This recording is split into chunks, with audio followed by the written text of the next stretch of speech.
ভুয়া রিক্রুটিং এজেন্সিকে আপনারা আইনের হাতে তুলে দিন।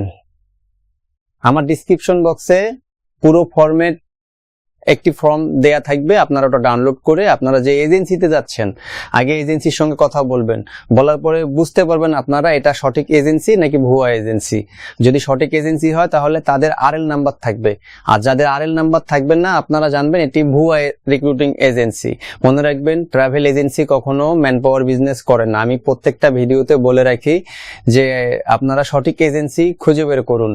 বাংলাদেশ সরকার নিবন্ধিত 2273টি রিক্রুটিং এজেন্সি, আমার ডিসক্রিপশন বক্সে এই এজেন্সিগুলোর নাম, ঠিকানা ও মোবাইল নাম্বার দেয়া রয়েছে। যে এজেন্সিতে যাচ্ছেন যদি মনে করেন যে এই এজেন্সি ফেক, তাহলে আপনারা ওই ফর্মটা ডাউনলোড করে পাশে যে থানা আছে, এজেন্সির আশেপাশে যে থানা রয়েছে, এই থানাতে গিয়ে থানা বরাবর এই অভিযোগটি দিন। এটা আপনাদের দায়িত্ব।